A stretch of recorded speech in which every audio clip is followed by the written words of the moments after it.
your favorite Cantonese or Hong Kong foods? Because like you mentioned, like food is such a big thing. So we need to talk about food for sure. And I know Oh I'm putting you man. in a tough spot by asking your favorite, but let's try to think of a favorite, or if not, just give me all the ones that you really think people should try that you like. Oh man. Okay, so I'm a huge fan of noodles, just like through and through. I'll have any kind of noodles, wonton mean, like wonton noodles. I like the Malaysian and Singaporean stuff too, which isn't really, I mean, like it's Cantonese fusion, like offshoot. So like I kind of like those things too, like laksa and all that. Mm-hmm. Um, but yesterday I actually thought of this question again. I was like, what would I really want right now is 炸台肠. Oh, yes. Yeah, like fried intestine. Mm-hmm. Oh my gosh. Yeah, Street food that's number one almost. I yeah. mean, some people would Oh. say like siu mai, but like still, Yeah, I mean, that's good too, yeah, but there's like a kind of guilty pleasure to 炸台 definitely, 肠. yeah. Yeah. And then of course also gale yudan is one of Mm-hmm. my favorite something I want to learn to make at home myself. Um geez, what else? I really like mm, I really like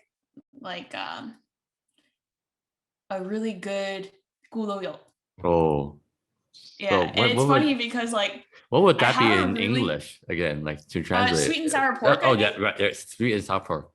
Yeah. Yeah, that's Mm-hmm. like also I am very attached to sweet and sour pork because I feel like it kind of resonates with my identity. Mm. Because growing up, I've always heard like, oh, only those CBCs like to eat the gulay, and True. and Oh yes, yeah, yeah. but like I kind of feel proud about it because it's delicious, Mm-hmm. and it's kind of me. And yeah, there's one place in Richmond Hill that does it really well. It's called Wassing, and Mm. I love their gulay. It's like perfect balance of sweet and like sour. Like I like it more sour, so they make it a little more sour, and I like just love their gulay.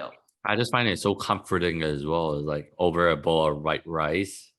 Oh, And yeah, yeah. so good. And I think people Yeah, shouldn't knock it until they try it. Like just because they think only CBCs or whatever would like it doesn't mean it's not good oh though. yeah. Oh, it's so good. I mean, in fact, like it might be better. No, I'm just kidding. Um, and then I think one more thing actually that I also recently thought about was a soup that my mom would make, and it's like the pig stomach and Oh, pepper soup. 黑椒猪头汤. Exactly. Yeah, so it's like no pig stomach with like salt or black pepper and kind of it's so good. It's so nice over Yeah. like a cold winter day. Exactly. Oh, Exactly. but Yeah. then So people don't really make it anymore. It's just I don't know yeah, why. I think it's probably because I was talking to my italki instructor about it. She was saying that cleaning the pig stomach is actually a very time Tedious, consuming yeah. process. Yeah. So I think that's why it's not very viable for people to make it at home But it's so anymore. good. It's so good. Yeah. Yeah. It's those like homey, cold Canadian winter night kind of meals, Hmm. Those ones are good. And I gotta ask you, are you milk tea or yin yang person? So like coffee and milk tea mix, or a milk tea person? Classic I'm definitely drinks. just classic milk tea. I'm not much of a coffee drinker anymore. But yeah, I don't think I've actually had yin yang before, so I can't really say. But I always get milk tea, or I'll get the almond milk. Oh yeah, that's a Yeah, good one Haiyan. too. So Mm. yeah, yeah. And what would be your like biggest advice for those in the diaspora that wants to pick up any of their own heritage language, whether it's Cantonese, Chinese, in Hindi, or anything like that? Biggest tip. Well, if you're trying to learn Cantonese, watch me. Mm-hmm. Um, Or watch Jade. but or yeah, or watch Jade. Um, I think to gosh, biggest advice. It's hard because it's not just like one piece of advice. It's just like holistic experience, set your expectations, know why you want to do it. And I think, if you're really serious about it, I think the best thing to do is actually to speak with a teacher on one of these language exchange apps. I think those are really invaluable and definitely gets you really like speaking. I think there's a big difference between active and passive vocabulary. Hmm. I can understand more than I can express in Yeah. Cantonese. And through my conversations with my italki teacher, I've been able to express myself better, which has always been kind of one of my goals, especially through my channel. I mean, lately, recently I posted on Instagram something about how like the only way I can describe a beautiful view is lang. Hmm. And, Chinese in general is such a rich language Hmm. that it's kind of a waste to just use one word to describe something. So, on my journey and even improve my own Cantonese, I'm trying to learn like different ways to describe things, different ways to express myself. And the hope is that I can express myself in Cantonese the way I express myself in English. Hmm. That's great. And another question I have would be, what do you think it's a go-to phrase or word or vocabulary that you would teach anyone starting off Cantonese, or like people like, oh, ask if they ask you, oh, teach me something in Cantonese, and it's like one of those things where it's like it's not like you're actually teaching them. You just like, let's just say it's a casual meeting or a casual like hangout. It's like somebody like, oh, you teach Cantonese? Can you just teach us a phrase or two? What would it be? Oh gosh. I don't know if I have like one for someone who like doesn't speak Cantonese at all.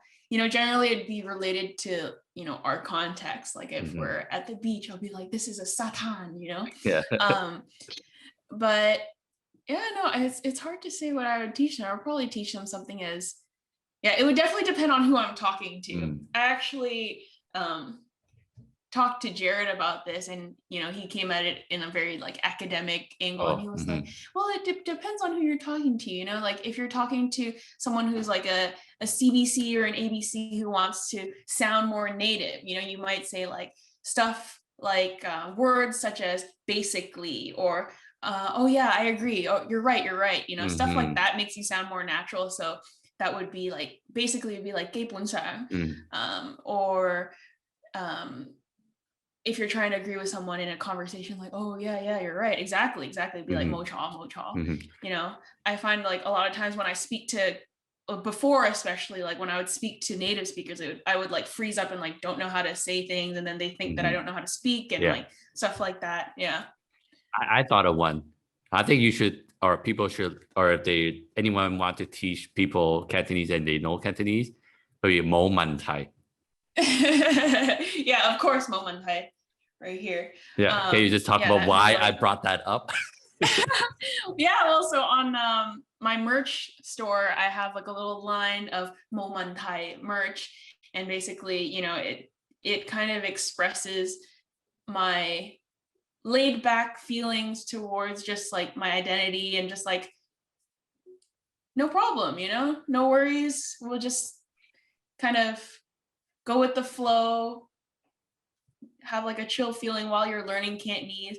And funny enough, this Momantai slogan was actually thought up of by Jared.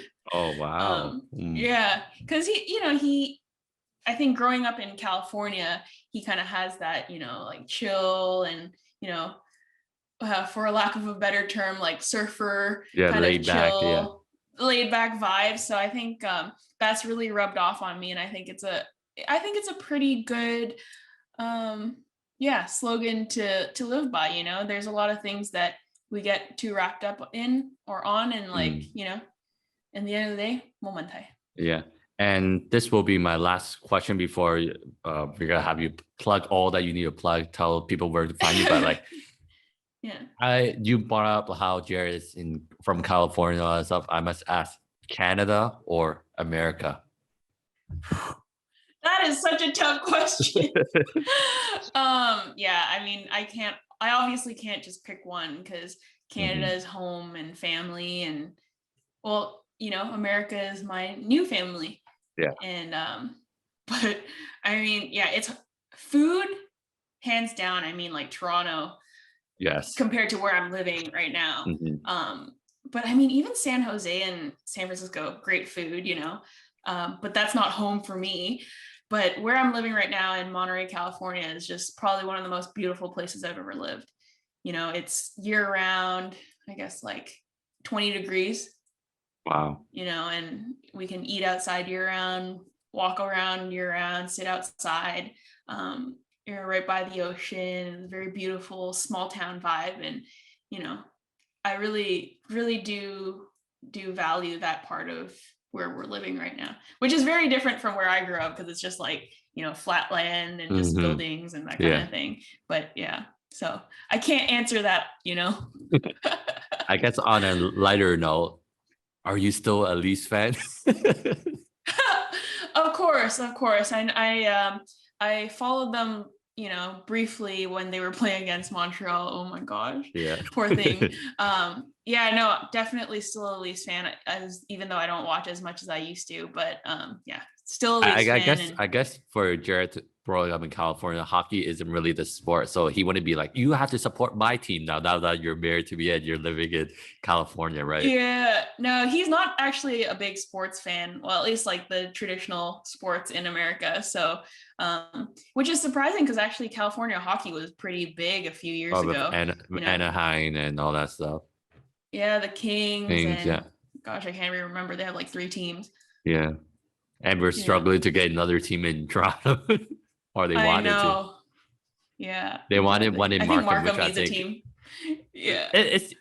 I don't know how I feel about that. Does Markham need a team? Maybe like, Vaughan. Yeah, Vaughan. Vaughan would be more appropriate. Because Markham and Toronto is still kind of quite close, to be honest.